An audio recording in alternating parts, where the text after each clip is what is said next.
Assalamualaikum warahmatullahi wabarakatuh. Terima kasih sudah kembali lagi di channelnya Flower Family Fun. Apa kabar semua? Saya harap semua sehat dan bahagia. Jangan bosan-bosan ya keliling-keliling di kebunnya Flower Family Fun. Di sini ada beberapa jenis anggrek yang rata-rata kami membelinya sedikit demi sedikit sehingga akhirnya terkumpullah semua yang hampir dari berbagai macam jenis anggrek ini kira-kira ada sebanyak 200 plant. Tapi nggak semua anggrek yang ada di kebun kami ini adalah hasil dari kami membeli ya. Ada juga beberapa yang merupakan hasil dari perbanyakan melalui split atau juga dengan cara-cara yang lain. Seperti yang di depan kita ini, Bulbophyllum, asalnya adalah kami membeli dalam rumpun yang besar, kemudian kami split menjadi beberapa bagian. Dan selain pemisahan rumpun, perbanyakan anggrek juga bisa kita usahakan melalui stem itu sendiri ya, seperti yang ada di depan kita ini. Ini adalah stem dari Dendrobium yang sudah tidak berdaun. Ini masih bisa kita upayakan untuk menjadi media pertumbuhan anggrek atau perbanyakan anggrek melalui stem yang ini ya. Masih sehat sekalipun tidak berdaun. Bisa dipilih stem yang tidak terlalu tua dan tidak terlalu muda seperti yang di depan kita ini. Dan ini masih dalam kondisi tertanam di dalam pot, artinya masih memiliki akar dan pertumbuhan yang normal, cuma sudah tidak berdaun. Bagaimana kita melakukannya untuk bisa memperbanyak anggrek melalui stem ini? Pastinya kita harus kuliti dulu stemnya sehingga terbebas dari kulit ari seperti ini ya. Nah, yang di sebelahnya adalah stem yang sudah dikuliti dari kulit arinya, sehingga nanti bisa kita olesi semacam salep perangsang hormon. Nah, nanti salepnya itu akan kami aplikasikan di stem yang sudah bersih ini ya. Kemudian dalam jangka waktu antara 3 minggu sampai dengan 4 minggu akan tumbuh keiki. Selain pada stem, perbanyakan anggrek juga bisa kita upayakan melalui umbi atau yang biasa kita kenal sebagai bulb. Contohnya pada Grammatophyllum dan juga pada Oncidium.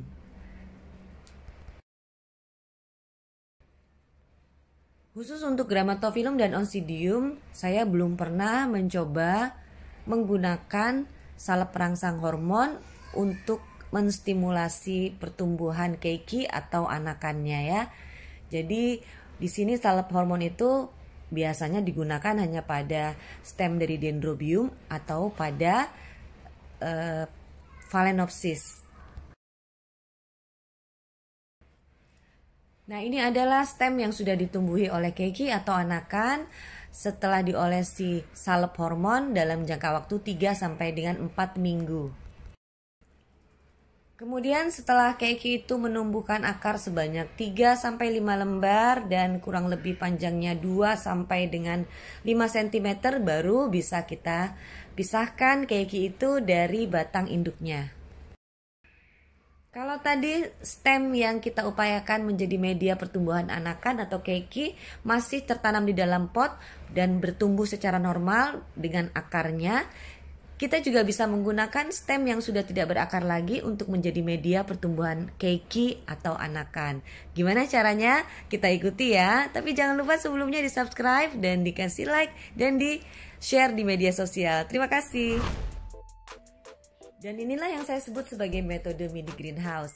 Anda bisa juga cek di video Flower Family Fun yang sebelumnya dengan judul metode mini greenhouse untuk tahu lebih banyak tentang metode ini.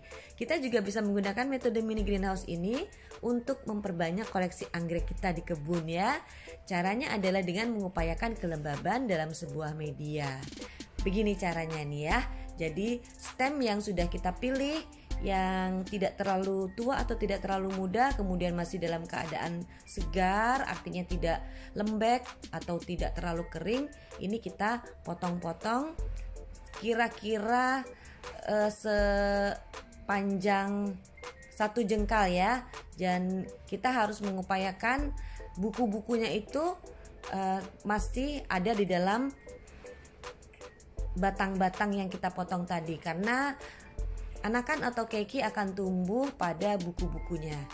Dan kemudian kita akan menggunakan botol mineral ini ya untuk kemudian menjadi pot bagi stem yang sudah kita potong-potong.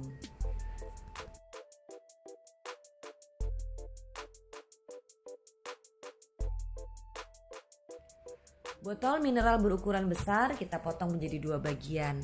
Bagian yang pertama atau bagian paling bawah kita isi dengan sebagian air, untuk kemudian nanti airnya itu adalah sebagai cadangan kelembaban bagi stem yang sudah kita potong-potong. Kemudian yang bagian kedua adalah bagian atas, menjadi tempat bagi penyimpanan stem. Dan ini kita balik ya, mulut botolnya menjadi di bagian bawah, supaya kelembaban dari tampungan air bisa menguap menuju ke plant melalui mulut botol. Nah, seperti ini ya. Jadi tadi kita juga tetap menggunakan media tanam, bisa berupa cacak pakis atau yang lainnya. Perbanyakan anggrek selain melalui metode mini greenhouse, kita juga bisa melakukannya dengan pemisahan rumpun. Seperti tadi di awal sudah saya jelaskan ya, bahwa dari rumpun yang besar kita bisa pecah menjadi beberapa bagian anggrek sehingga koleksi anggrek kita menjadi bertambah banyak. Yang penting diingat ketika pemisahan rumpun adalah masing-masing bagian yang dipisah sudah membawa akar sehingga bisa menopang kehidupan setelah rumpun itu dipisah. Selain dari cara-cara yang saya sebutkan tadi, kita juga masih bisa menambah koleksi anggrek di kebun kita dengan cara kultur jaringan.